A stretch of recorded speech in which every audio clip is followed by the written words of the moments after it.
There we go. Okay. Ooh, boy, that was close. All right. All right. Hello. Hello. Hello. We are on the air finally with 1 minute and 22 seconds to spare before show time, and having problems fixed. Might be able to tell there's a little bit of delay or dropped frames. Doing the YouTube ultra low latency today just for fun, just to see. Got current time right up here, and as you see, we're dropping frames right and left. I'm not sure where this drop in frames came from. Yeah, low latency is more buffering, but the buffering is not just on your end. It's happening here locally for me. Yeah, the frame is not smooth. I agree. I agree. And my render time is spiking 4 milliseconds to 757 milliseconds. So I'm working for about 4 days off and on. So we're just going to have to go with it. And it doesn't seem to matter which camera I use. I haven't tried a different PC other than my main PC, flipping out every other second. That sucks. Well, yeah. I wonder if I can switch these cameras over to the second PC and just run through the first PC, if there'd still be the drop frames. There probably would be. Let's just try real quick. It'll take me just a second to see if we can add an input. It's NDI. It's coming from the other. Yeah, it's probably the same issue. Okay, let's see. Check. Yeah, it's got the same thing. It doesn't matter. Whatever's coming from this PC is notoriously damaged at the moment. Doesn't matter what it is. Oh, I know what we'll do. Well, no. Let me try a few things here. I think what I'll do is basically just cut out a bunch of stuff and see if I can't lighten the load. So we'll get rid of that. We'll get rid of that.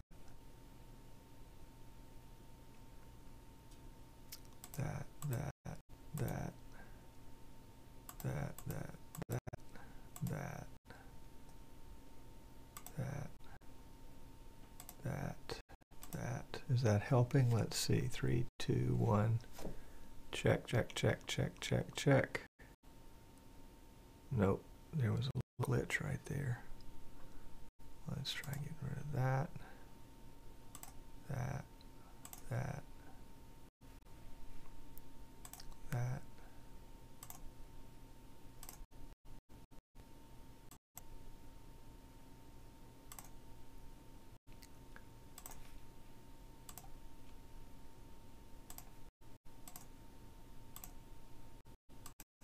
Basically, I'm stripping out everything that is just not absolutely positively necessary.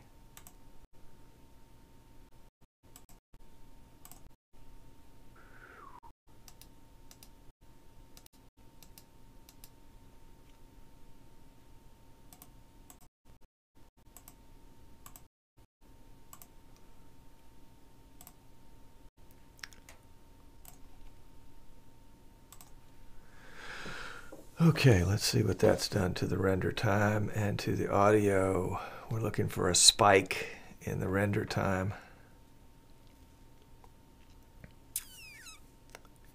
Looks like we got it to even up a little bit. Somewhere we had an input that was causing things to not be happy.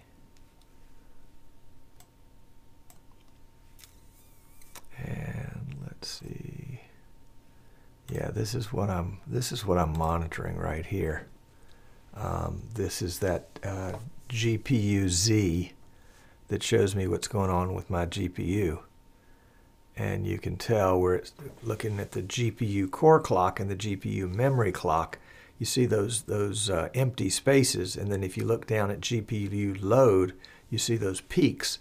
That's when the render time was having issues. So it looks like maybe we've got that straightened out for the moment. It's hard to tell with a static image whether, whoops, my bottom's missing. Hard to tell with a static image whether you're getting any, render time problems or not.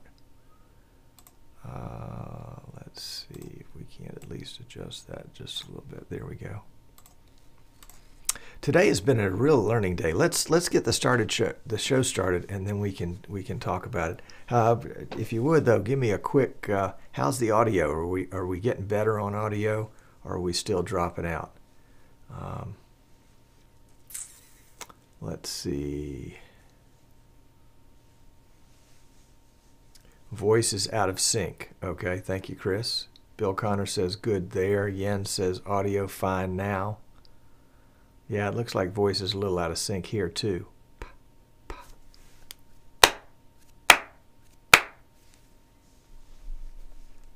John says in sync.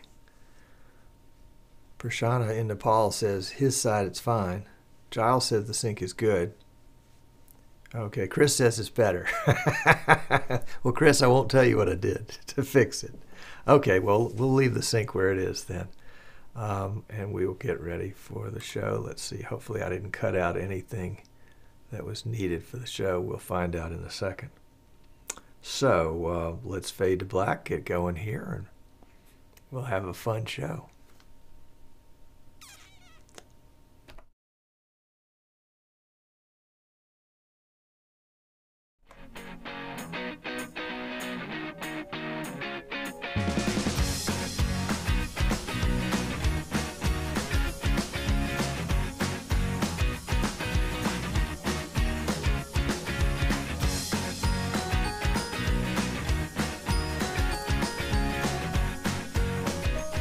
Hey, welcome. I'm Tom Sinclair, and this is Streaming Idiots. And it's going to be an interesting show today. I welcome you, all of you that are watching us live on Facebook and Twitter and Periscope and YouTube directly. Glad to have you here. Come on over to easternshorebroadcasting.com and you'll get the full package. What's the full package, you say? Well, the full package is you get the show, plus you get the chat room. And there are, I don't know, 3 or 4 dozen, maybe more folks in chat room right now. And they're chatting up a storm. So you may want to join them and introduce yourself. They play nice, so it'll be good. If you're watching us not live, if you're watching us after the fact on Facebook or YouTube, we'd love to have you come join us on a Wednesday afternoon, 3 o'clock Eastern. You'll have to figure it out for your time zone. My math is not that good. Also, full disclosure, this show is a giant infomercial. Yes, that's right. We hopefully a lot of info in just a little mercial. So let's get the mercial out of the way right off the bat. The program is sponsored by Eastern Shore Broadcasting, my company. That's right. And we design and build custom PCs for live streaming. We ship them all over the country. In fact, we've shipped them to other countries, mostly in North America, but we're experimenting with overseas. We also represent vMix and Magewell and PTZ Optics and X Keys, and have just taken on Marshall cameras or Marshall Electronics rather, as our newest line. We're kind of experimenting with that. We haven't put them into our store yet, but we have them in stock. And in fact, this camera right here today, and you can tell that I haven't turned off the automatic color correction. This camera right here is the Marshall CV502, which is a SDI version of a little teeny box camera. It's out of reach. I'll have that information for you maybe next week. And the results of the testing are going real well. It's a fixed lens, fixed focus lens, so it's a little interesting to work with, but I think it's going to have some great possibilities. So Having said all that, I want to make some apologies for the show today. I spent most of the morning trying to set up a demo using a simultaneous feed. This was going to be, it was going to be so good. A simultaneous feed on my newest PTZ Optics cam. It's a 20X Gen 2, which has just super low latency over IP.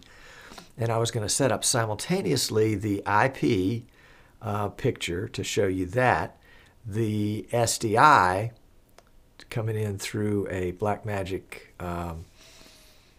deck link. Yeah, I guess it's the mini recorder, this little guy right here, over SDI, and then setting up the bird dog to bring the bird dog in over HDMI. And I thought, well, let's get a base reading on this. Let's see what the latency is. We're talking about just latency from live. How long do you have to wait for that video image to get from the camera through the capture card to the PC? And traditionally with IP streaming, the latency has been the longest. Maybe 300 milliseconds, a third of a second. Could be 10 out of 30 frames per second. So that's a lot of latency. And I've got distracted by somebody in the chat room. I don't think it was meant for me. At least I hope not. The latency in the SDI and the NDI directly from the PTZ Optics camera into the PC are virtually, I won't say nil, but they're maybe a half a frame or so.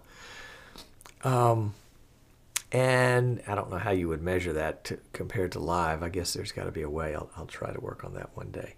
Anyway, I was trying to, as a baseline, bring in the HDMI and the SDI from the same camera to two separate Blackmagic deck link mini recorder cards, and couldn't get HDMI to work. And I thought I was getting a weird picture. It was sort of a double image that was stretched and pixelated, and I knew something was wrong.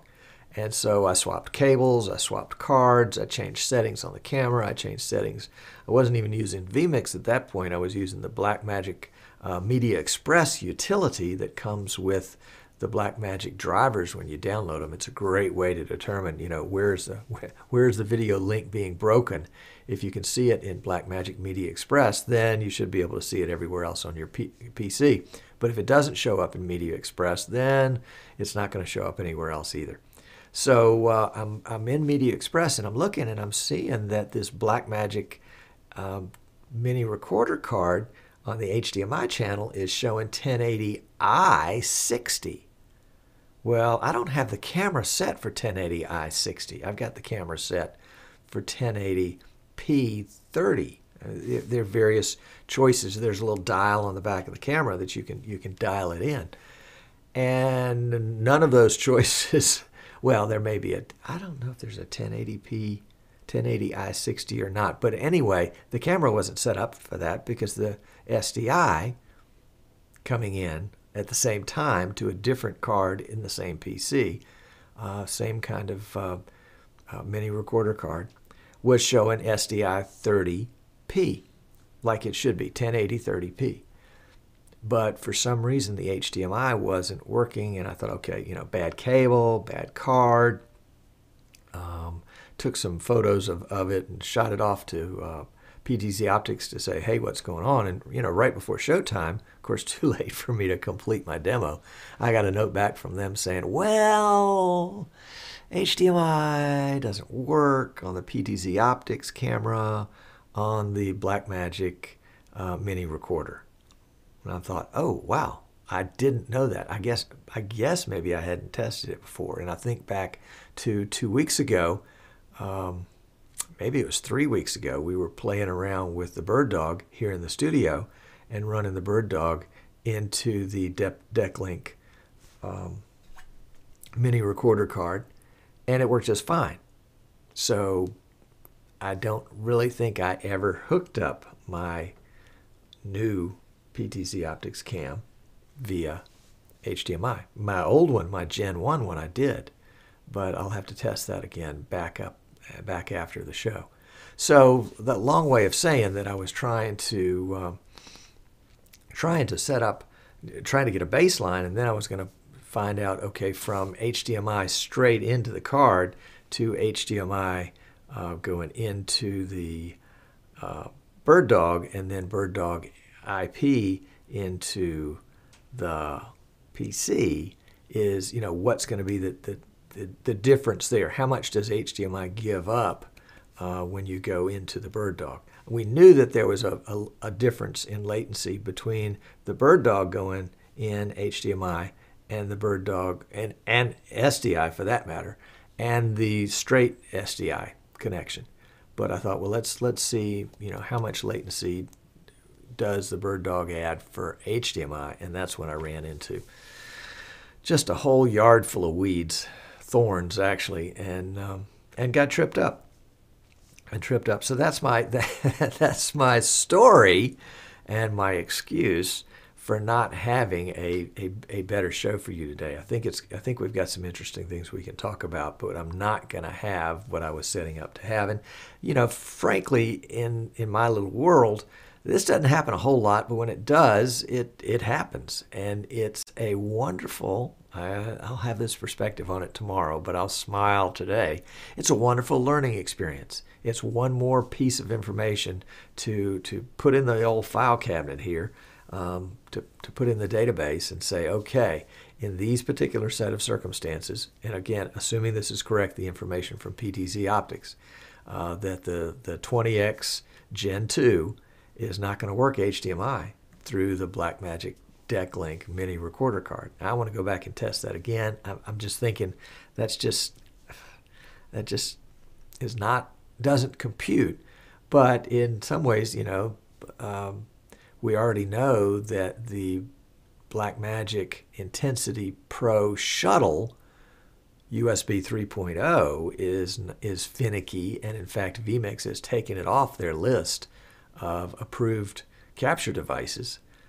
So it may be that PTZ Optics is kind of suffering, something there too with this new Gen 2 camera. Well, I'll try to track it down and keep you updated on it. Frankly, and we'll go off on a PTZ Optics thread here for just a second, the changes that they have made in the late model Gen 2 camera have reduced the IP latency to within a frame or a frame and a half of SDI. And I was talking with Paul Richards with PTZ Optics yesterday on a separate subject, and we got into this subject. And he said, well, when we were doing the development on the camera for adding NDI, we had to make some changes to the camera to make it, to make the camera not NDI compatible, but NDI acceptable. And the result was that those changes basically reduced the latency over IP. And so it was as an added bonus. So I'm not trying to dissuade you from buying a PTZ Optics NDI camera when they come out. The new tech NDI cameras are already out and I think shipping this week. But I will say, unless you need specifically the NDI function, if you were just looking for the low latency of NDI over IP, the PTZ Optics cams now innately have got pretty darn good low latency. I feel very comfortable recommending them to folks that want to use a no traditional capture card setup and running their PTZ Optics cams straight into a gigabit switch. And then even though you don't need a gigabit switch, everything needs to be gigabit now, because the camera, the video coming from the camera over IP kind of natively is going to be in the 4 to 15 megabits per second range, whereas coming in over NDI, at least NDI 2.0 and 1.0 is going to be in the 100 megabits per second range. So definitely big difference in the size of the video. But even before this change, the PTZ Optics cams were their video transport was 4 to 12 megabits per second. So that hasn't changed. It's really I think it's great, and I think what it's going to mean is and I'm already seeing in PCs that I'm quoting to folks. You know, we're talking about the extra frame of latency versus $1,000 capture card. You know, where do you want to go? And a lot of folks are saying, hey, I'll save the $1,000 and go with the cam. Now, let me put a caveat with that while we're talking about the PTZ Optics cams and putting them into a system that brings the video in over IP, not NDI IP, but just straight IP. The caveat with that is that there is a difference in, it's not all PTZ Optics cams are not going to be the same. The Gen 1s are not going to have that low latency. They're going to be 300 plus or minus milliseconds in latency on the video over IP. That's just accepted. The early Gen 2s are not going to have this new change in it too. I think they're going to be faster than the Gen 1s, but they're not going to be as fast as the current Gen 2s. So there's kind of a Gen 2 and then a Gen 2.1, a Gen 2.0 and a Gen 2.1, although nobody's named it that except me.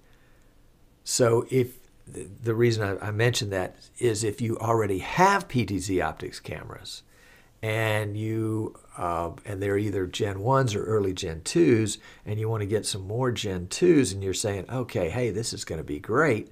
Well, now you're going to have a latency mismatch. And if you're delaying the audio 300 milliseconds to take care of the Gen 1s, suddenly it's not going to work with the Gen 2s. Even to the point where one of my great customers said, hey, you know, Tom, we've got 2 PTZ Optics cams. We want to get 2 more. They were running them over IP. And I said, you know, that's not going to give you the result you're expecting. You're going to have to either, number one, use those cameras in a particular place, use either the old ones or the new ones in a place where lip sync is not going to be evident. It's concert hall, so that may be a little trouble. Or I'll take your 2 old ones on trade-in, and I'll sell you 4 new ones, so they'll all be the same. They'll all match. You won't have that problem. And they said, we'll take door number 2. And so my good friend Ken Richter, who sent me a carton of Dum-Dums, is now the recipient of those 2 cameras, who he got a great deal on, and he's moving forward with. So congratulations to Ken. Congratulations to Drew Yu, Concert Hall, on the upgrade. And everybody's knowledgeable and moving forward, except good old me. Now, let's see. What else were we going to talk about? Today I had a little bit of a render problem, and I wanted to share it with you because I haven't come up with a solution. At least I'm not sure that I have. I was running I'm running vMix version 20.0.0.27, which is the latest, greatest as of today, August 13th, 2017. And was just, you know, bringing my preset rather, forward from week to week, making some modifications and then saving it. And so my profile for today's show is dated with today's date. That's the name of the profile, today's date. And I took last week's profile and started with that and moved forward. And so, as you can tell, my profiles go back probably to version 17 in some cases. And I've taken out inputs and I put in new inputs, but I suspect there's some stuff that's been around since, like the jaws of death that come in at the very beginning. Those have been around since the very beginning. And, excuse me, I am going to sneeze. So let me do that and be right back to you. Goodness gracious, sorry about that.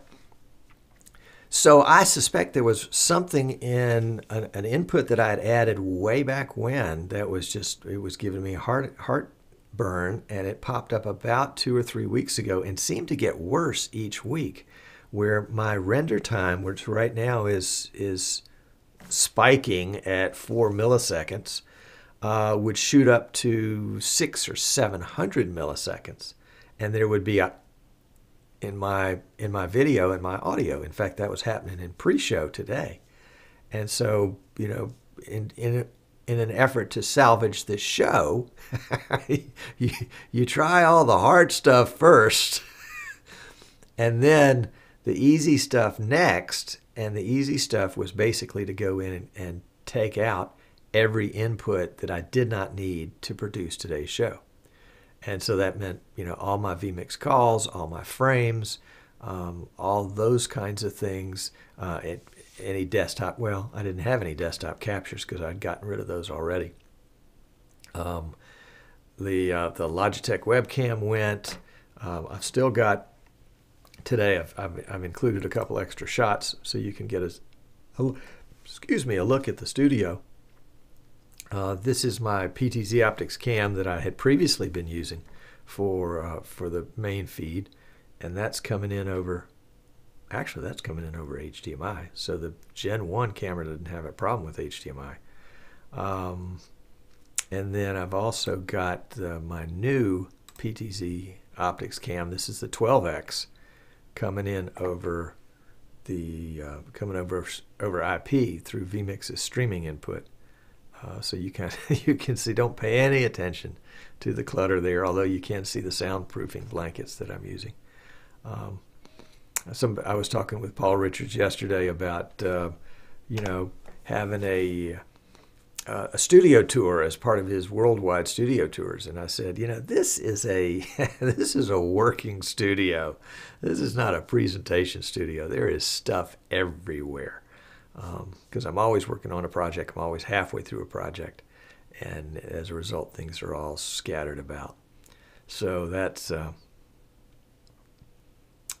right. Chris is saying the picture isn't changing much now, but when it changes to different cameras, it causes buffering. Well, that's interesting. So let's try it. We're going to cut to that cam, and I'll watch the render time. Didn't seem to move much. Let's get that other cam up and available, and it doesn't seem to move much there. Let's do a fade and see if it was in the transition. It doesn't appear to be in the transition. No, I think we're good here, Chris. If you're seeing buffering, it may be elsewhere. Yeah, Giles says no problems here. Martin says he's got really big buffering. Tommy said it was the sneezing. So also, all right. So Giles said he's got no boogering. Oh, no buffering is what he meant to say. So he says. So at this point, the problem is the symptom is gone. I had intended to be able to show you this graphic right here that is from the Tech Power Up GPU Z, which basically tells you what's going on with your graphics card. And you can see there the top line, the GPU core clock at 980 megahertz. Previously, that had some blank spaces in it, as did the GPU memory clock. And the GPU load, you look about 5 or 6 down, the GPU load had spikes in it. Now this is rolling on, I guess, about incrementing in seconds. If you look at power consumption, you can see the bar moving across a little bit, so you get a feel for how often it's taking a reading. Earlier, it was showing the spiking. And I could see the same thing when I looked into the bottom left-hand corner in vMix. I could see the render time spike from 3, 4, 5 milliseconds again to hundreds and hundreds of milliseconds. So we're going to dig into that a little deeper and see if we can find out what the problem was. And it may be just one of those things that I can't replicate the problem now because that version 17 or version 18 input, may even been version 16. Is gone, but can't be brought back unless I were to go back to that version. Anyway, sometimes it's nice to know how you fixed a problem so that if it ever occurs, you can fix it again. If the problem just suddenly goes away on its own, that's kind of scary. That's like we're down here at the Gulf of Mexico. If I saw a big shark coming for shore while I was swimming, on one hand, I'm scared and I get out of the water, but on the other hand, I know where the shark is. If I go out the next day and I'm swimming and I don't see the shark, it's like, oh, golly, should I swim? Should I not? Where's the shark? I'd like to know where it is. And if it's 500 yards away, stuck in a fisherman's net, I'll feel much better. Anyway, so there's my shark analogy. So that's the render problem. I'll bring you an update on that one and see how we got. Tech Power Up GPU Z. Yep, that's it. It's good stuff. It's a great way to monitor how your video card is performing with vMix. Let's see, we talked about YouTube low latency. You said you were getting a couple of seconds depending on where you were. You do give up the DVR function. So I know, for example, who was it? Somebody just said they just got here in the show. Today, you can't scroll back. Now, when the show's done, it'll take YouTube a little while, but they'll transcode this and have it available for viewing on demand, and then I'll upload just the show portion of it later. But for today, for right now, you can't drag it back. You know how you drag that little dot back to the beginning to see something. Or if I've said something stupid and you want to hear it 5 times, you can back it up. But today you can't do that. Mike Lattis says YouTube was causing all kinds of grief for him. So, and Rich said he had a render problem for him that was a bad HDMI cable. I wish that were the fact here, Rich, but it happened on every camera simultaneously. Although I guess if it was a bad camera and it was causing a bad cable and it was causing a render problem, it would slow everything down. I'll look for that. Thank you. I appreciate you sharing that. The other thing that I wanted to touch on before we closed out was something that came up in the Facebook Streaming Idiots group. And if you're not a member of that, we'd love to have you. Right down at the bottom there, facebook.com/groups/streaming idiots. There's always a conversation going on about streaming, whether it's cameras or CDNs or pay-per-view or vMix versus Wirecast or tripods or people sharing videos that they've done, asking for critiques. By all means, come join us. If you just want to post your stuff, so that you can puff up your chest, that's not really the place for that. We want you to engage and be helpful and look for help. Frankly, it's there as a great resource, a tool to be used, but also some great relationships to be developed. Somebody posted just yesterday or the day before that they had an opportunity for a gig in a town that they weren't going to be able to get to. Was there anybody else out there that could help and take that gig? And that's a great opportunity. A great example of a great way to use this group is to network and to find people that you have a lot in common with and have great discussions. But one of the things that came up on there, and it's been a subject that's kind of come and gone over the last several months, is pay-per-view. What about pay-per-view? How to do pay-per-view? How to get into it? What are the intricacies of pay-per-view? You remember Jim Jacobs' story of doing the great automobile races and doing it in pay-per-view and how he made, 10 grand on pay-per-view. And then the fine print with his pay-per-view provider said that they got to hold that for 30 days or 45 days so that they could make sure that there weren't any people that wanted their money back for one reason or another. And that's a darned unpleasant surprise to have. And so that was part of the discussion most recently, and people were sort of pitching, well, you could do create your own paywall and put something behind it, and this, that, and the other. And then somebody had an idea, and I think it may have been a couple of people kind of sharing the idea together to kind of get it together. And I liked it, and I think let's kind of mull this one over a little bit, because it might be an interesting way to handle a pay-per-view. This is assuming that you can put up, well, maybe not. Let me start at the beginning. So let's say that you have a pay-per-view event, and let's say that you expect you're going to have about 50 people come to this event, because it's going to be, maybe a corporate training or something like that. But anyway, you're going to do pay-per-view, and it's going to be a certain number of people that are interested in it, and other people are not going to be interested in it. But it's something that you need to be paid to do. One thought, and this is loosey-goosey. There are lots of holes in this idea. I know. But one idea would be to set up a private group on Facebook, and anybody that signs up for this pay-per-view thing that you do, and it's simply a sign up. It could be an item in your store.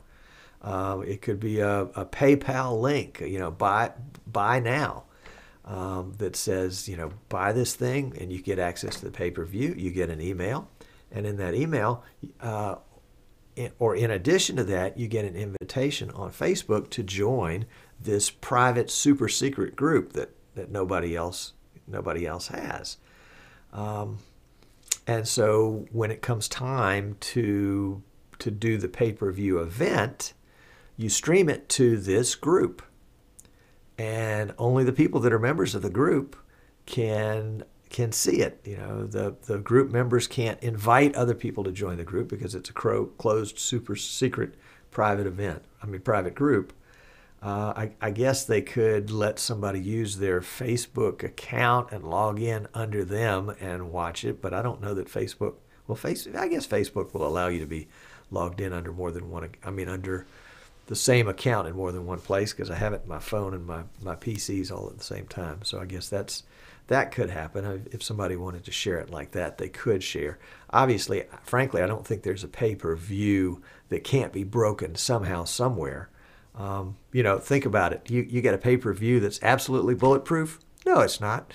I'm going to buy it. I'm going to stick a camera up in front of my screen, and I'm going to live stream it to all my friends.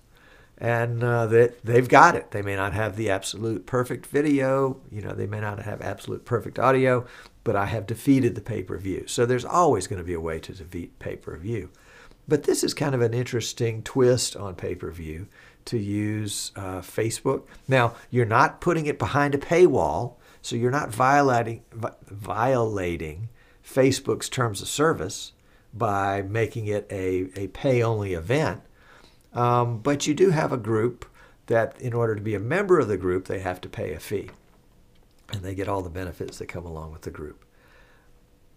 Just a thought. I think it's kind of an interesting thought. We might try it sometime. I might set up a special group, a special super secret private group, and I'll charge you a penny to join the group. And then we'll have a super secret private stream someday, and we'll test it out. Wouldn't that be fun? You're thinking, Tom, your idea of fun is a lot different than my idea of fun. Okay. It looks like the chat room is having a good little chat with that, and maybe we'll have a little discussion back and forth from that in the pre-show. I've overstayed my welcome. We're beyond time. I love vMix 20 because it's got this wonderful clock here, and I've got the clock whenever I start the show. It knows I've started the show, and it runs for 30 minutes, and it counts down to 30 minutes. And then when it gets to 30, actually it's green, and then as it gets closer to 30, it goes orange, and then when it goes over 30, it turns red. And so I can tell you it's turned red here. So we will move into the post show. If you're watching live, hang around. If you're watching us on YouTube after the fact, come join us some Wednesday afternoon, 3 o'clock Eastern, for the show live. It's a lot of fun. It's great to have folks that you can chat with in chat room, ask questions. A lot of times folks will ask questions that have nothing to do with the topic at hand, but there are a lot of really knowledgeable people in there, and they're always willing to share their knowledge and their wisdom with others. And I really do appreciate those of you that do that, and just want to welcome. Actually, let's give a shout out to the folks that are in the chat right now. So Dan and Indrid and Drake and Mr. Cole, Mark Kent, Jim Moline, Scott, Bill, Rod, John, Jesse, Jens, Rich, Jerome, Martin, Ken, Tommy, Ted, Chris, Rich, Tommy, Martin. You're like, hold it, you're saying my name twice. Martin, Rudy, Jesper, Kenny, Daniel, Giles, Prashana, the Stream TV, Mike, two mics in a row, but different ones, William, Kyle, Henry, Paul, and Ag. And I think I've probably missed one or two because sometimes the list rearranges itself while I'm talking about it. But thanks for joining us in chat today. If you're still watching us on YouTube live, come on over to easternshorebroadcasting.com, and that way you can get in on the chat as we're in the post show. What other words of wisdom do I have for you in post show today? Prior to the post show, before the show starts. Oh, there's a possibility next week, that we will have Tim Vandenberg the COO at vMix on the show as sort of a impromptu guest. vMix is in Amsterdam right now. Martin and Tim are for the trade show IBC that starts on Friday. And it goes, I think, Friday through Tuesday. And then they have a rest day. And then I think both Tim and Martin are heading out from there. Where they go is their business. But anyway, I think Tim might be able to be with us on Wednesday afternoon, which would be Wednesday evening for him. So we'll just have to see if we can get him there. Be interested to see if, when Martin said on the most recent vMix Funtime Live show that there were going to be new vMix 20 features being introduced, even though the software's already been released. So they've got some new stuff they're working on. And my hope is that they're going to release some of that stuff at IBC or right before IBC. So if that's the case, Tim can come on next week and talk about it. So that'll be a lot of fun. Lots of fun stuff here. Guys, we're going to go to the post show. Ladies, thank you so much for showing up today for the show. We'd love to have you. Subscribe to us on YouTube. Follow us in our group, or come join our group on Facebook, Streaming Idiots. And we will see you next time. Bye now.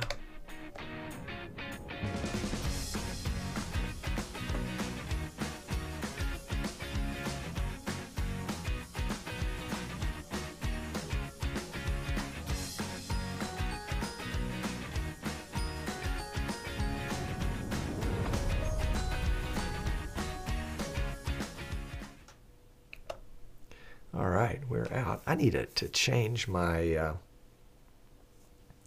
let's see, do I have a post-show graphic? Yeah, there we go.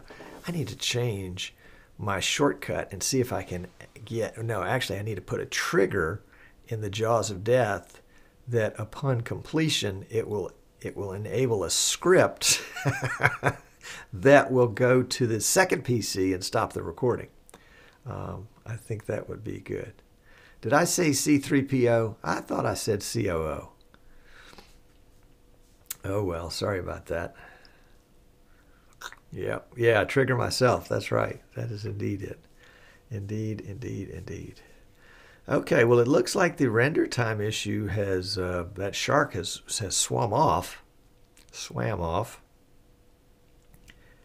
And I got to figure out what happened to it. How did it swim off? Why did it swim off? Anyway, Ted in Cali says, good way to pull out a show when things don't go as planned. Yes, it's really fun. Or it's fun to do it kind of ad hoc, impromptu like that. It's a little scary, but it also can be funny because I end up going down trails that I have not made any preparation on. Chris says it's perfect now. Chris, are you watching us from New Zealand? Or are you elsewhere? I mean, do you just raise kiwis, or are you a kiwi? That would be the question there, I guess. Let's see who else has joined us here since we've cut the show. I'm looking for names that I didn't call out earlier. Sheetal, thank you. Welcome. Glad to have you. And who else there on the list? Ba-dum-bum-bum-bum. I guess that's it. Oh, and Paul. All right, very good. Very good. All right, Rich says, did you change the auto white balance? No. It is still on auto. Hence the changing. But Rich was late, so he brought lemon cookies. All right. Kind of like to go with lemonade. I like that. Yes. Chris says, yep, here on the other side of the world, away from hurricanes. Yeah, we had a bit of a surprise last week. The hurricane came closer to us than I would have liked it to. It stopped, or we got a little bit of a breeze Monday. But the nice thing was that the hurricane blew by two of my sons, and my oldest son and his family. They blew them up here, so they got to stay with us for the weekend, and we got to see the grandkidlets, and it was really great. So that was good.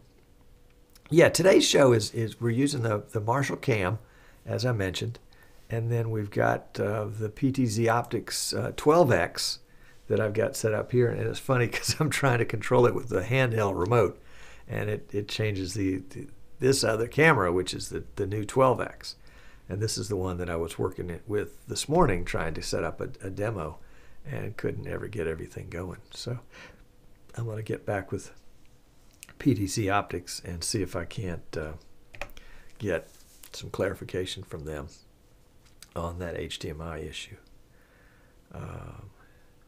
Chris says they're in the middle of a slow shake there. I guess that would be a earthquake. Wow. Jesper says, Tom, you spoke back in June about creating a professional streaming organization. What happened to that? Jesper, I appreciate you mentioning that. Nothing has happened with it. I had about 3 people express interest, and you know, when you're looking for a groundswell of support, 3 people a groundswell does not make. So I would be delighted if you'll send me an email, tom@easternshorebroadcasting.com, and we can talk some more about it. Maybe have a vMix call, kind of group call one afternoon, evening, or morning, and chat about it. I still think it's a great idea, and I think it can be an awful lot of fun and a great tool for us to use as an opportunity for learning and networking and all those other great kinds of things. So, yep. Udall, I owe you a phone call. I am so sorry. Yes, Udall says that she can tell I'm using a different camera. Yes. Do you think it looks better or worse? Kind of like at the optometrist. Is this better or worse? Better or worse? Dan says he prefers the low-angle shot with the X keys in the foreground.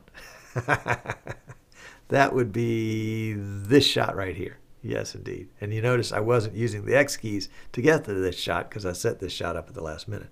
But I can use the X keys to go back to that shot. So, of course, and I can use it to start a script on the other PC that will record and stop recording. I can use it to start all my streams. I can use it for the pre-show, the post-show, the intro, the outro, going between myself and my guest, as well as giving you guys a great little close like this. I think this will work. Let's see. Gave you a little close, which I'll put on at the very end as it runs out. So there you go. Ted says, try prepping a newscast when a quake happens. That does not sound like fun to me. Yeah.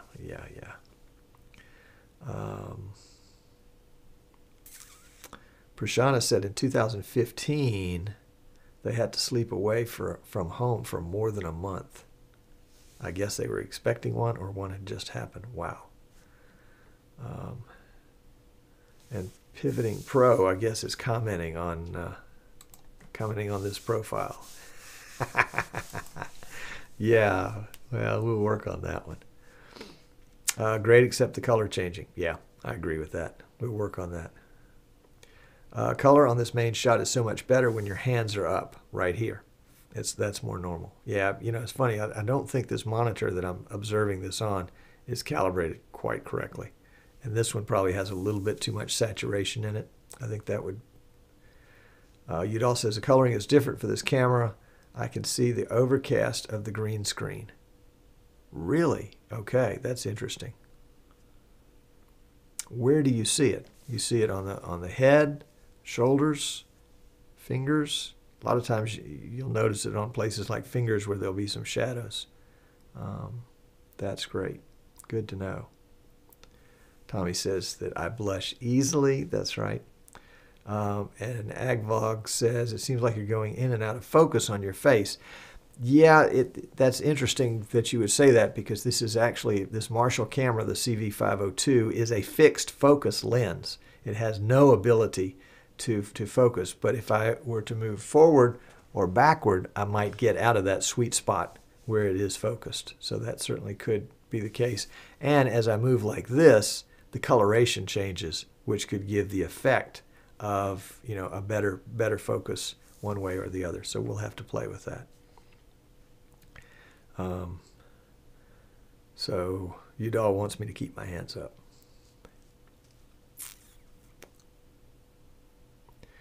Prashana says, can you imagine shocks for more than a year, and whenever you hear a bang, it followed an earthquake. The ground was moving all the time and felt like the ground was jelly. Wow. Wow. Well, that's pretty awful. I can't imagine that. I'll take a hurricane any day. I think a hurricane, number one, you know well in advance that they're coming. It's not a surprise. Although sometimes they can veer off one way or the other, and that can be a surprise. But for the most part, you've got a lot of warning. Now, you know, I bet, you know, I was talking with one of my sons about this, the hurricane in Miami of 1927 or whatever it was.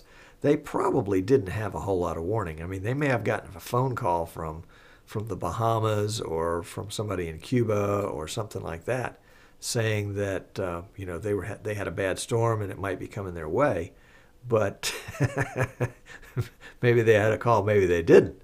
Maybe it was such a bad storm that there were no phones to call out on. And so, you know, just one day this thunderstorm rolls in, everybody says, okay, it's a thunderstorm, and then it gets worse and worse and worse and worse and worse, and then pow, you know, you've got a major disaster. And that would have been, yeah, I think that would have been where a hurricane would have been the equivalent of an earthquake in that sense. Yep. Okay, and Ted's got some Carole King references there in chat. If you're, oh yeah, you can see that. Everybody can see the chat. Were there cross-Atlantic calls in 1927? Well, the Bahamas probably would have been close enough where there could have been a radio transmission. Cuba could have been close enough where there could have been a radio transmission to Miami. Ted, no, we didn't have any major problems here in Fairhope. We had a lot of refugees from Florida, including a house full here. The interstates were tied up. That was a problem. But we just had a little bit of breeze one day, so it wasn't too bad. All right, Ryan's got a question. Hi, Tom, I have a question. We live stream our church service live on Facebook, but I've had some complaints that they don't have Facebook, so I'm wanting to live stream on YouTube, but I'm using my phone. So is there an app to live stream to YouTube from a phone? Good question. Anybody know the answer to his question? You know, it's interesting, Ryan, about that whole issue, and I hope somebody will chime in because I really don't know myself. Previously, our church had streamed to YouTube exclusively, and you know, it was out there. It was available. And then about 6 months ago, I switched us over to Facebook just as an experiment.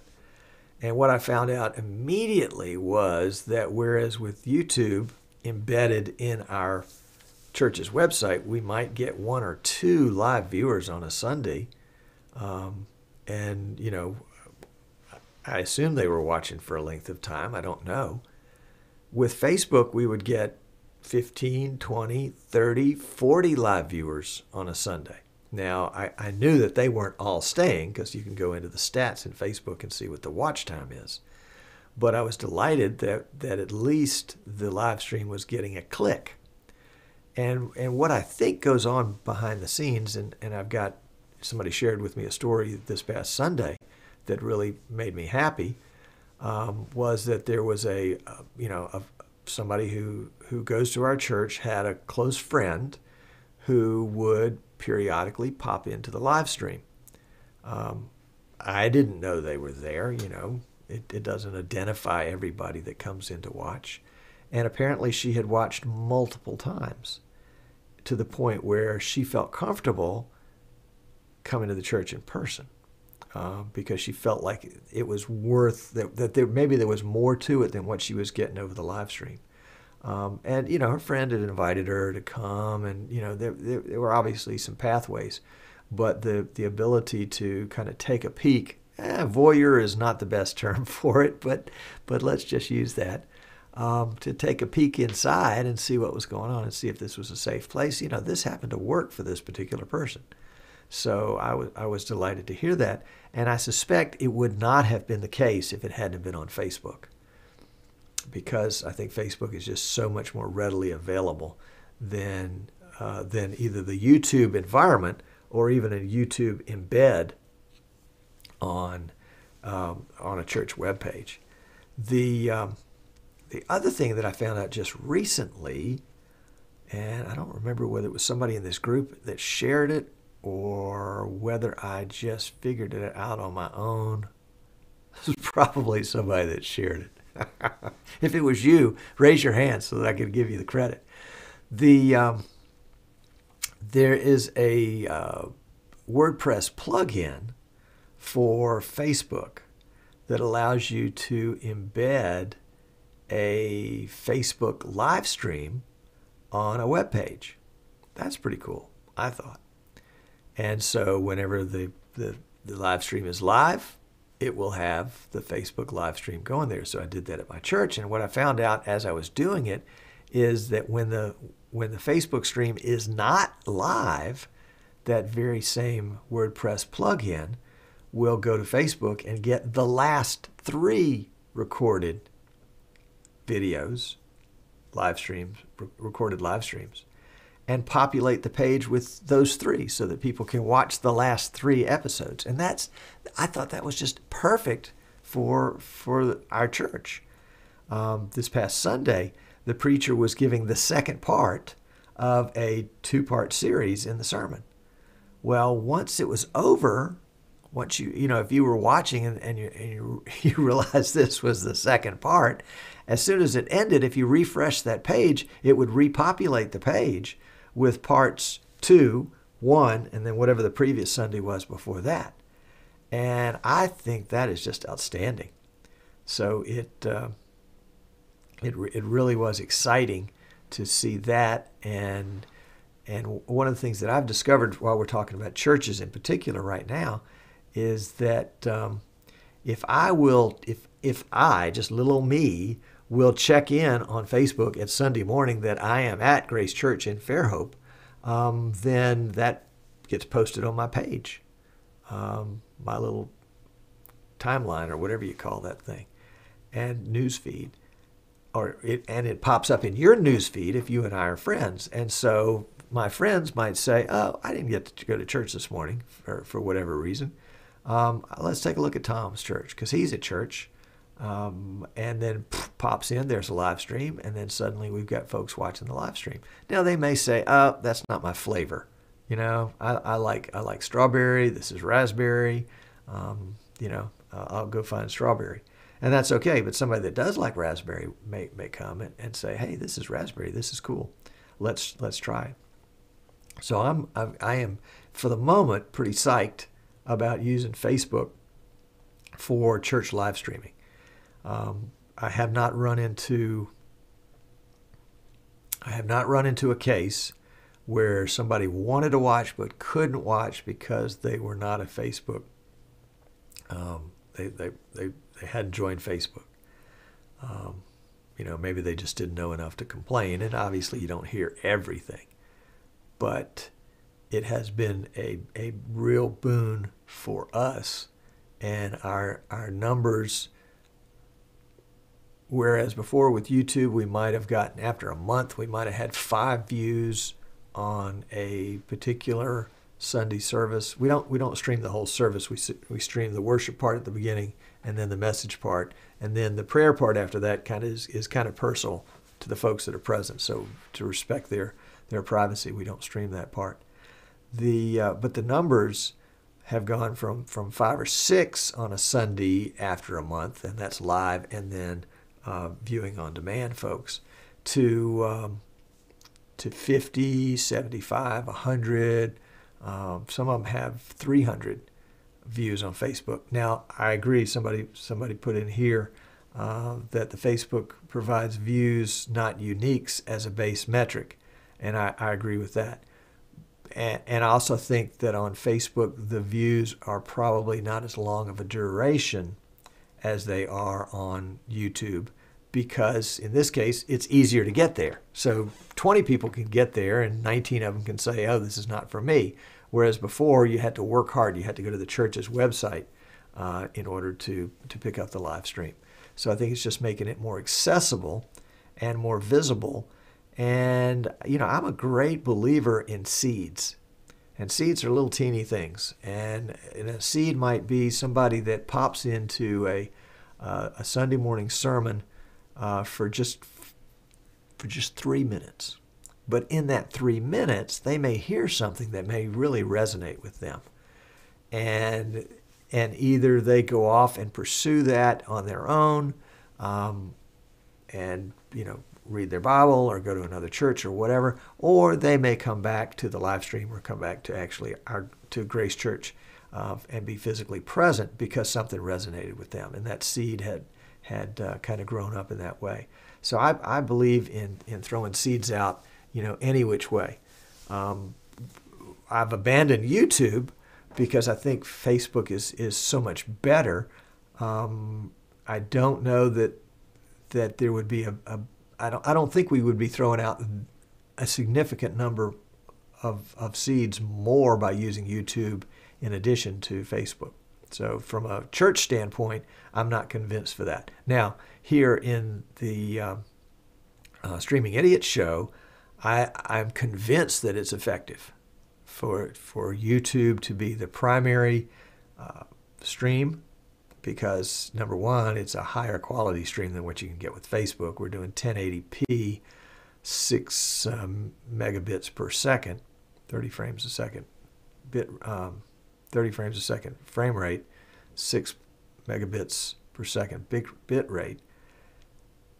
The YouTube stream is 720p, 30 frames a second, 1.5 megabits per second bit rate.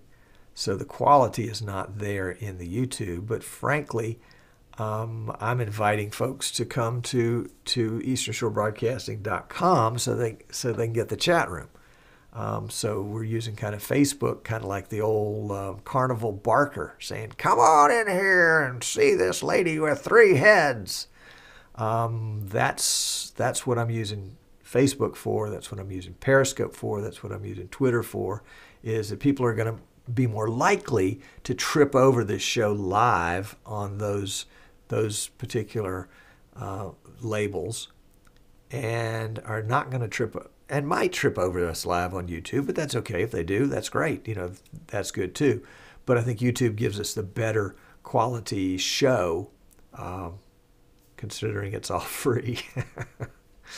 So there's my soapbox on that one here. All right, Dave says, I would love to put our services on our website. I worry about it using up our access bandwidth. Daniel said that. Actually, you know, the way it works, when you embed a stream on your website, it doesn't use your website's data at all, except to load the page. The player that's in the page ends up getting streamed. The stream is fed and paid for by YouTube or Facebook or whoever. So it's really a great opportunity to do that. It doesn't impact your hosting package one iota, I would think. Let's see. Ted says you can post a link to the YouTube stream in the Facebook page. Yes, and I did that to begin with. But the nice thing about the about the Facebook page is that I can announce a live stream in advance, and everybody that's friends of our church's page, or likes, I guess it's a likes the church page, will get a notification if they're set up for that there'll be a live stream at Sunday morning starting at 9:55.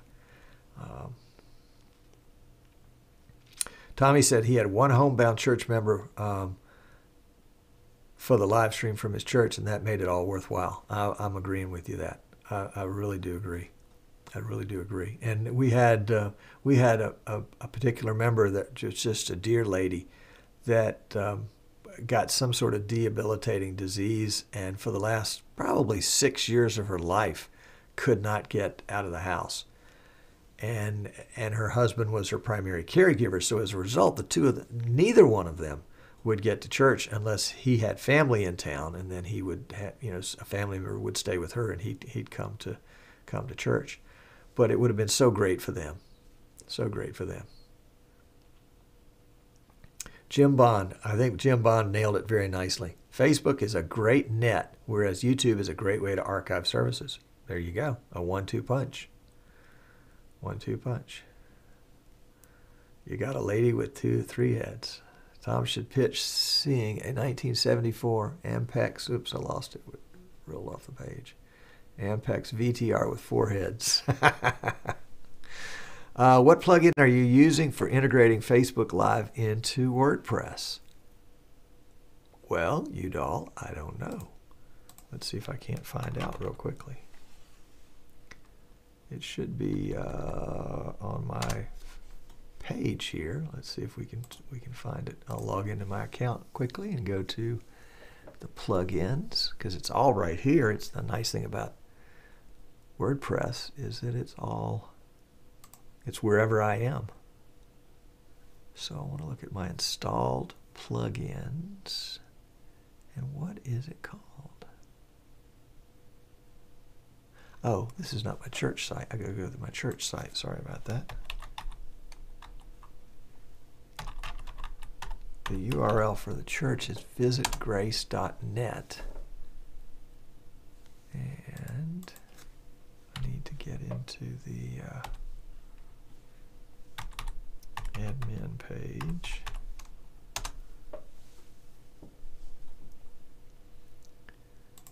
And it's the worst website in the whole world. So don't pay any attention to that, because I did it, as is Eastern Shore Broadcasting. By the way, if you're a website aficionado and you want to help me, I need help. Okay, let's see, plugins.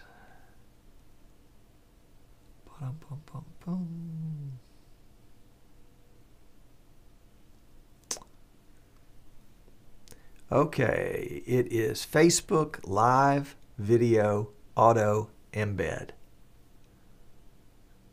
Facebook Live Video Auto Embed. Let's see if I can pull out a URL here somewhere.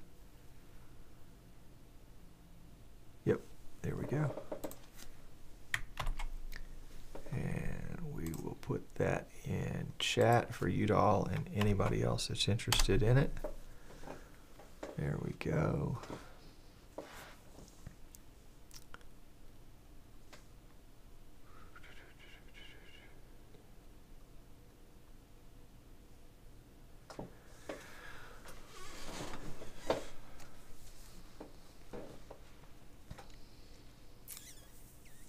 Ryan says he embeds the live stream on his website 15 minutes before the service, so anybody going to the website can see the video. There you go.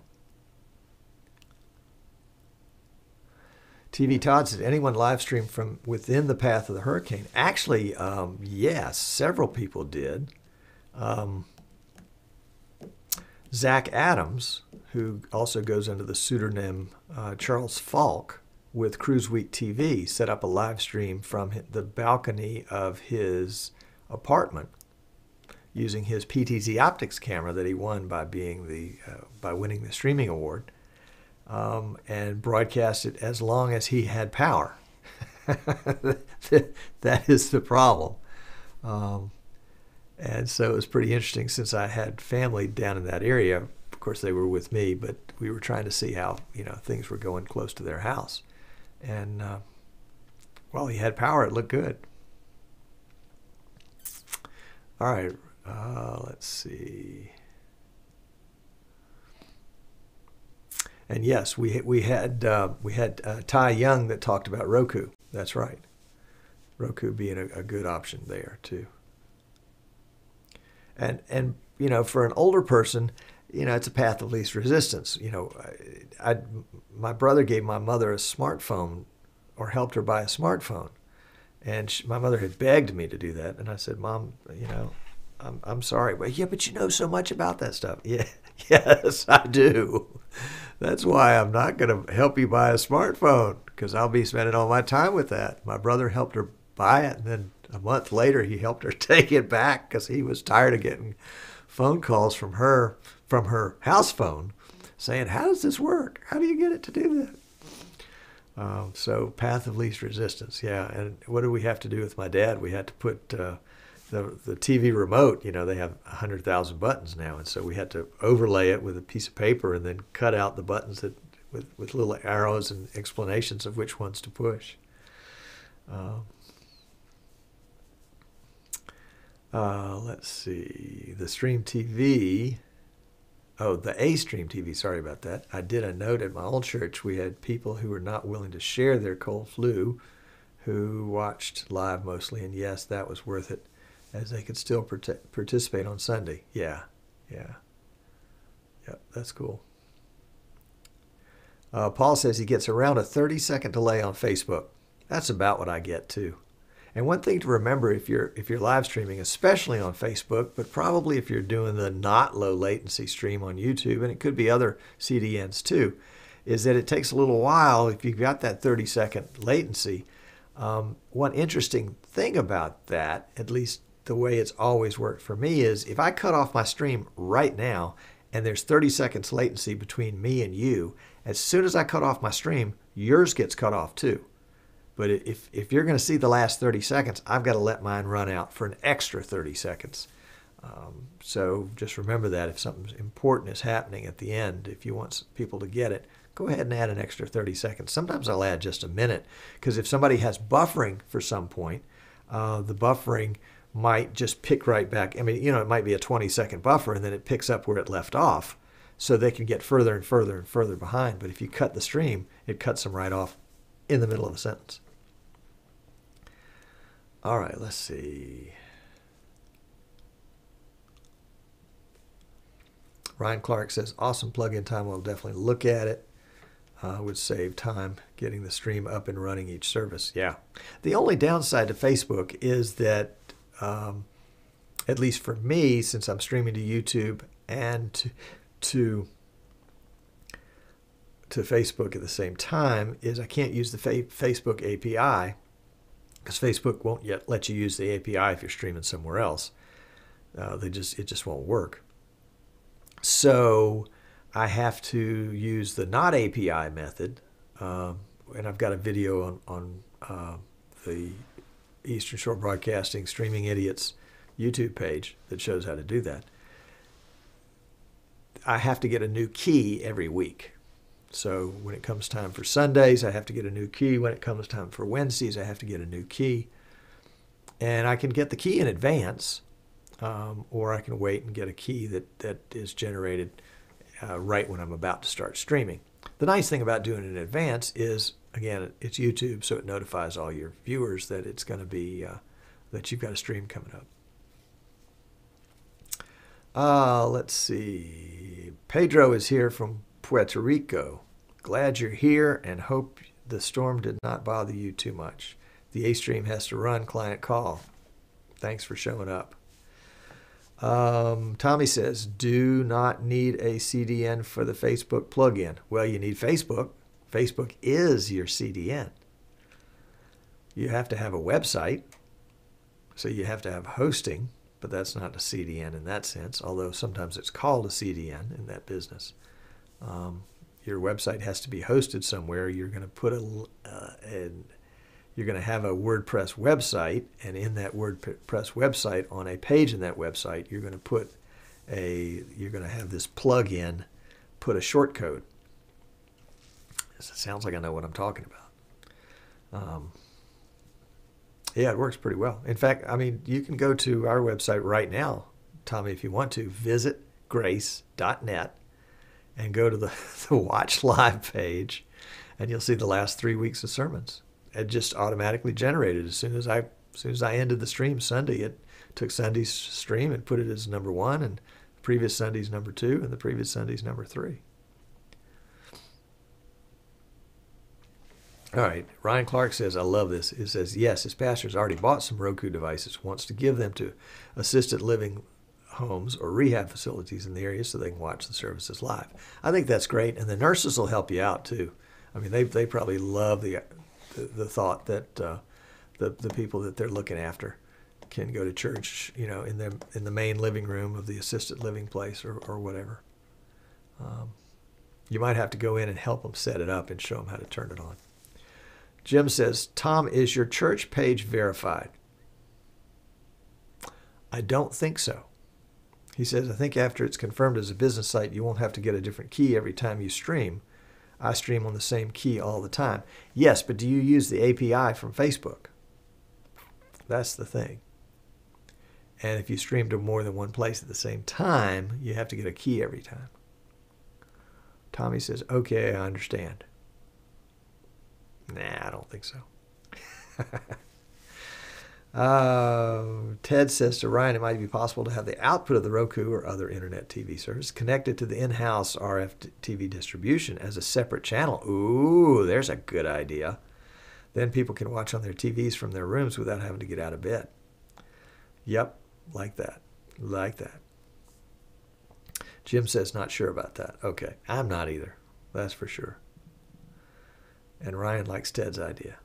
Tommy laughs. Ted says, what about using separate computers to create separate streams from a single source? You can do that. Sure. Sure. For example, today we used a second PC.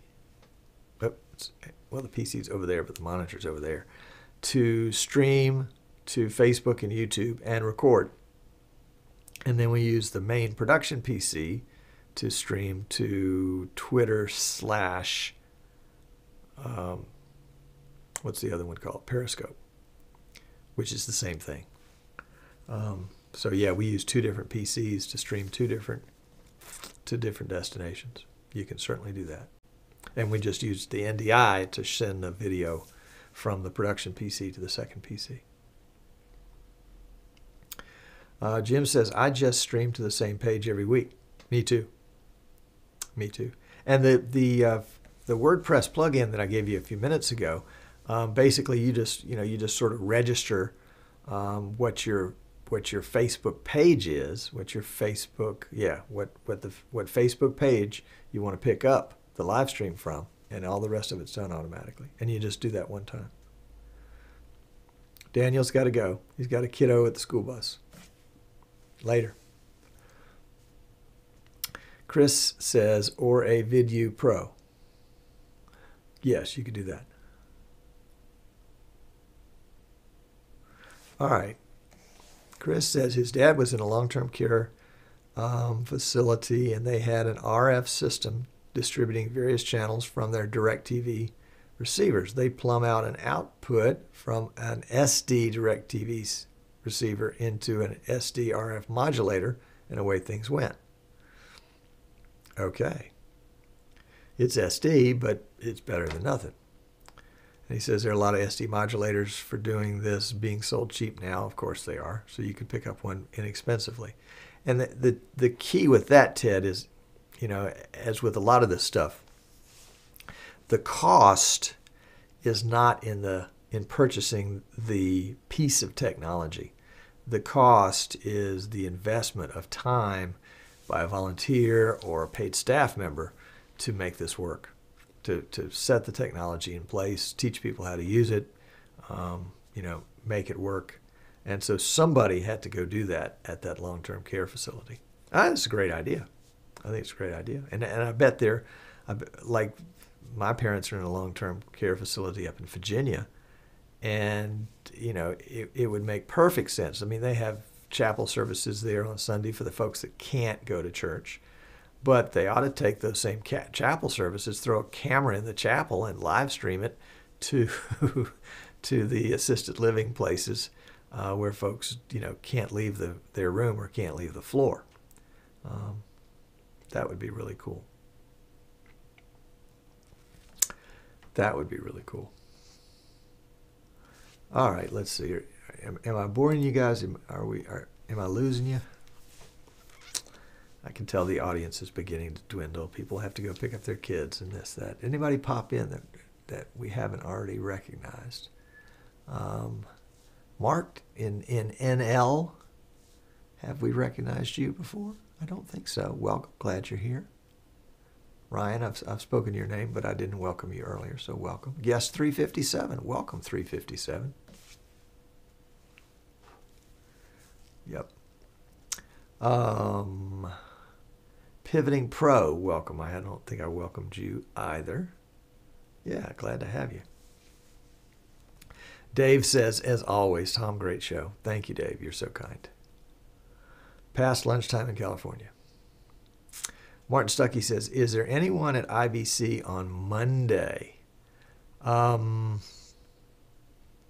I know Rudy was going to go to IBC, and I know Jens was going to go to IBC. In fact, I think Jens is actually going to IBC on behalf of vMix. They've invited him to come work the team, the same way they invited me and Seth to work the team in Las Vegas. So Jens will be there. Rudy's going to visit. I haven't heard from, I think probably Richard Gutarski will be there. He was there last year, and I think he's pretty hep on that stuff. I haven't followed that, and so if you know you're thinking about coming a particular day and you announce it on there, there may be some other people that are thinking about coming that would chime in and say so too. William Lee says, long-term home in Virginia, what city? Charlottesville. Charlottesville, the Westminster Canterbury of the Blue Ridge. A very nice facility. And Ted said the post-show has been really good. You went offline here right after saying, I haven't. Huh. Am I offline for anybody else? It looks like the stream's still going. Here too, says Giles. Offline, says Tommy. Offline, says Tommy.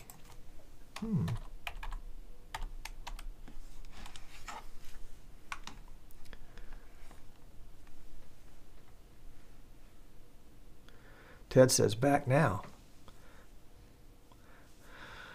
Mark says, the shot it froze on looked like he's deep in thought. I'm back. I'm back. You're back. Did we tucker out your connection? Well, the squirrels did get tired. Tommy says, back now. Isn't that interesting? Because here I'm streaming away. You guys are probably watching YouTube. That's interesting. And the number of viewers dropped from 34 to 23 in the course of about a minute. So that'll do it. Yeah, Tommy says YouTube. Ryan's on Facebook. Ryan, did you lose the stream? That's interesting. Ryan is probably 30 seconds behind us on Facebook, whereas YouTube, it looks like with this ultra-low latency, is just a couple of seconds, depending on where you are. Now it's down to 11.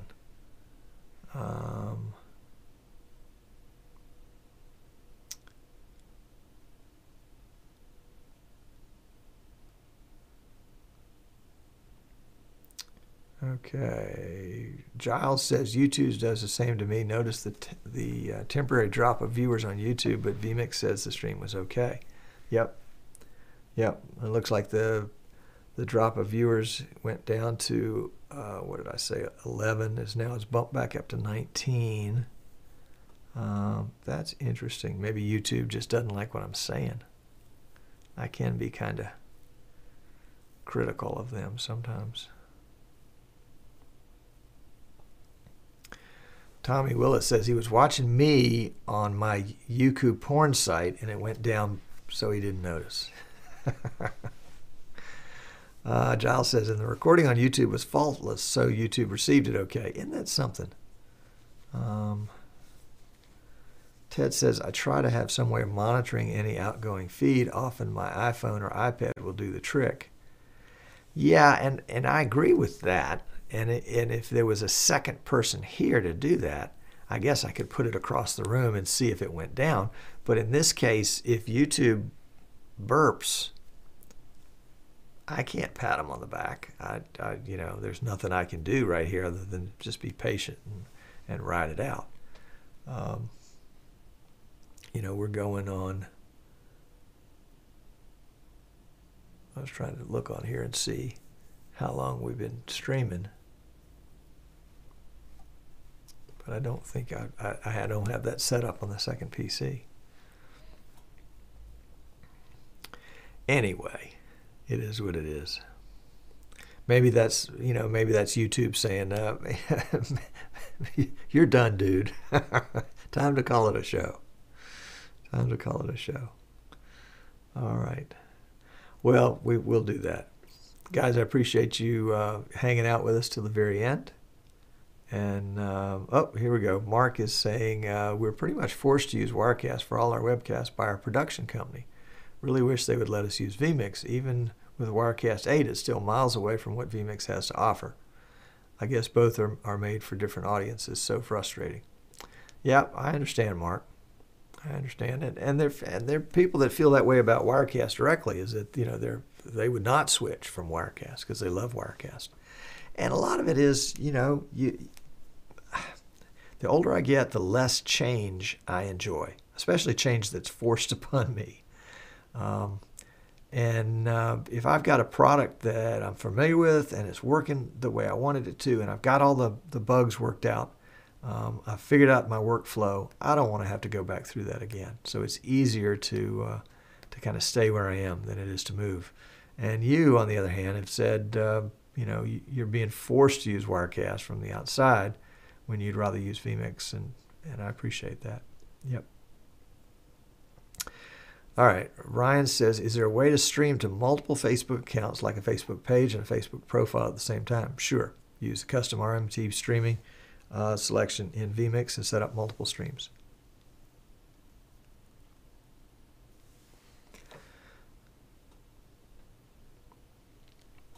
And yes, you can just share it in Facebook. That definitely is the path of least resistance.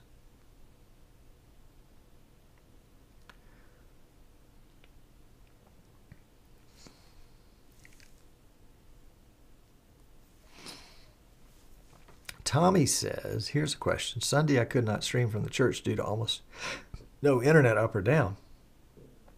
Could that be caused by so many people watching internet coverage of the hurricane?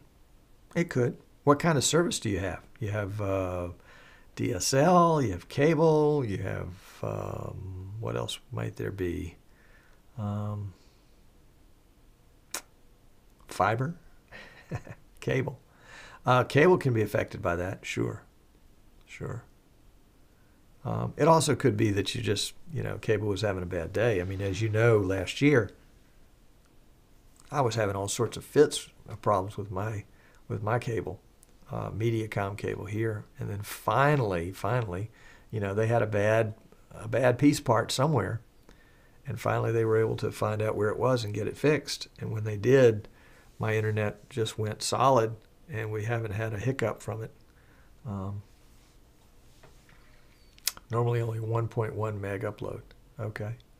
Well, that's that. Yeah, that's equivalent to DSL.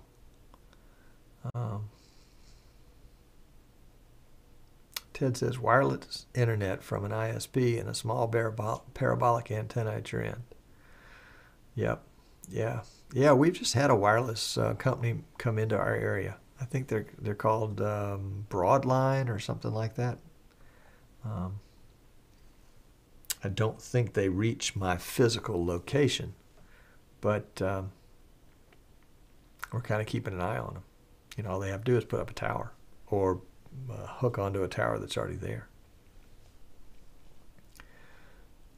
Giles says 800 upload here. You can stream on it though. Oh, absolutely.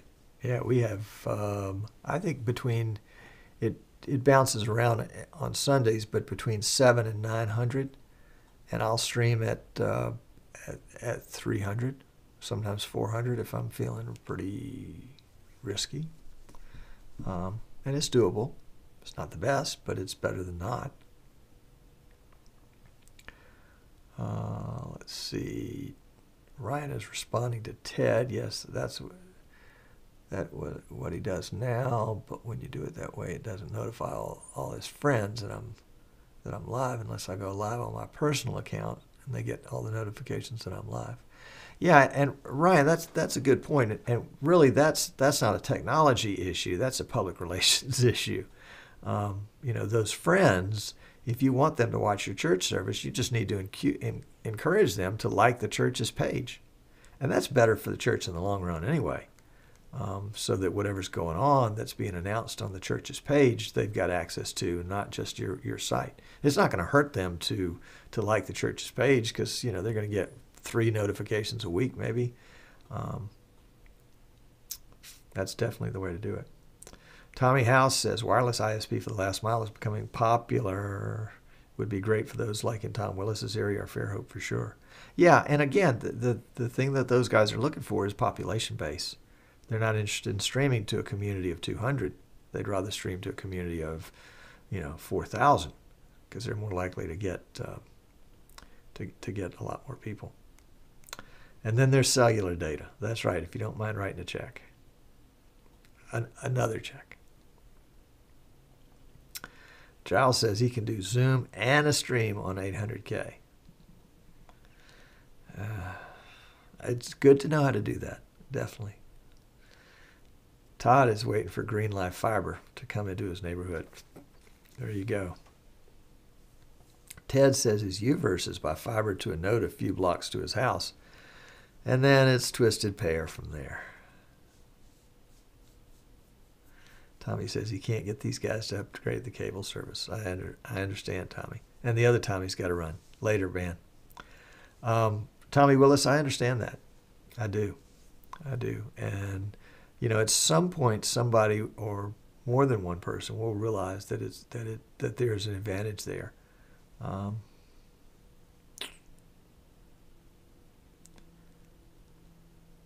And one thing that you might have to do at some point is simply just say, "Hey, look, I'll pay for it. I'll drop a check in, an extra check in the plate every Sunday to cover it if you guys will sign up for it." Ted says his modem says it can do 100 down, but he's limited by the service terms to 40 to 45. Well, if you're paying for 45 to 50,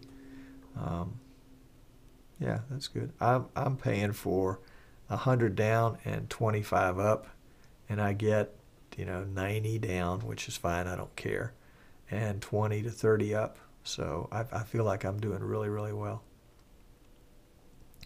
Tommy said, "Would you do that for me?" Thanks, Tom. Tommy, tell me how much money we're talking. Are we talking $50 a month? We talking $100 a month? Talking $20 a month? The difference between what you're paying now and the next category of service.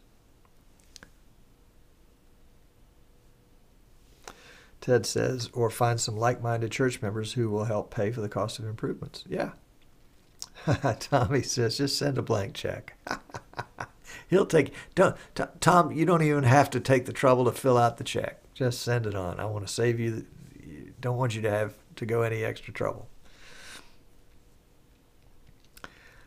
Joshua Mars, hey Joshua, says I stream sports and at Facebook it's terrible at only 1.5. Here's a tip to you, Joshua. Facebook is going to be terrible at any speed, I think. They have, in the last 2 weeks, their quality has just gone. It used to be that we're streaming this at 720p 1.5 to Facebook right now, and it used to look pretty good, and now it's really pixelated. And I think that they're they're trying to cut back on their bandwidth use. How are they monetizing this? So we'll see. I think it's bandwidth. I think they made a decision to cut the quality and to save some money. Now that they've got a lot of people doing it, maybe they had a lot more than they expected. Tommy says I'm a good guy. Well, thank you, Tommy. Yes, pixelated, absolutely. That's a bit rate. Whenever you see pixelated, that means that somebody slowed down the bit rate. And it's not because you're streaming it at a lower bit rate, because I'm streaming at the same bit rate I was always streaming it at. Maybe more people are streaming on Facebook? Oh, undoubtedly. Yeah, I think Facebook Live may have even taken Facebook by surprise by the way it's been embraced. I mean, Facebook's done a good job with it, frankly, although my 2017 predictions back in December was that Facebook Live was going to bomb. I'll gladly eat those words. Ryan says, we are with AT&T at the church and only have 4 megabits upload and 30 down. Tommy, would you like 4M up? But are switching to Comcast and getting something like 50 up and 150 down. That's awesome. That's awesome. Yeah, Giles will take that 4 megabit per second up. Indeed. And I think for you, Giles, it's not even a case of money. You just don't have where you are. You physically can't get a better connection.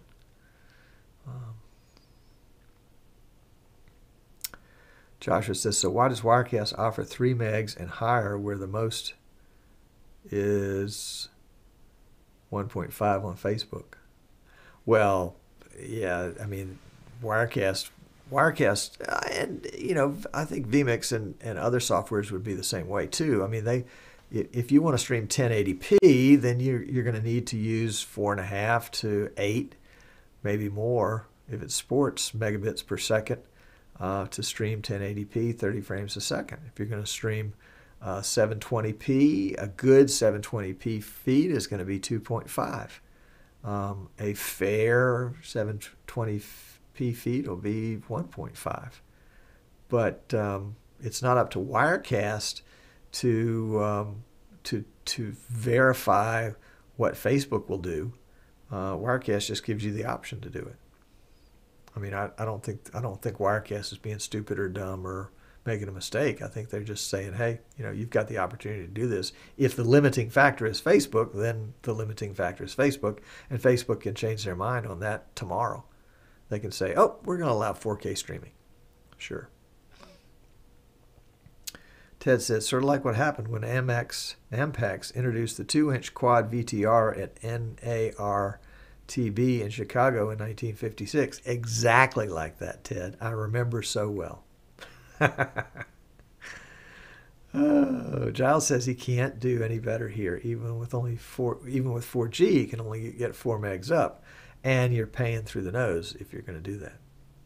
Joshua says, very frustrating, especially when I was trying to stream a charity event, and over 6,000 viewers dropped in to watch. Oh, that's awesome. That's awesome. Yeah, that's going to happen. That's going to happen. One of the strategies that we employ here, Joshua, and it probably wouldn't have been appropriate there, but we stream to Facebook, Periscope, Twitter, and YouTube. And we have the YouTube stream, the 1080p stream, embedded in our website. And I invite people to come over to the website, and I probably ought to do it for quality now too, to come to the website so that they can get the chat. Because the chat appears on the website, but it's not. We don't use YouTube chat or Facebook notes or anything. I mean, Facebook comments or anything like that. You have to come to easternshorebroadcasting.com to get the chat. So that's why the chat. I mean, that's why I use Facebook, Twitter, Periscope as kind of my come on in to the website. Even for folks that are watching on YouTube directly, they're going to get the high res feed if they can take it. But they miss out on the chat because the only place you can get the chat is on the website. And that's my way of getting people to the website so that they can browse through the store and all the other stuff that's there. Not that it's a great website, but you get the drift. All right, let's see. Giles says he streams 4G each week and it's very expensive compared to a line. However, it's less than a gig. Oh, excuse me. So the price is getting more acceptable. I can understand that. I can understand. Howard Jones is here. Hey, Howard. Glad to have you. And you're just in time for me to say, I think it's time to wrap up this show. I got to get back and return some calls and help some folks and that kind of stuff. Joshua says, true, helps with tech-minded people to send to a website, but with Facebook, with FaceBack, it's to the normal people. Yep, I understand.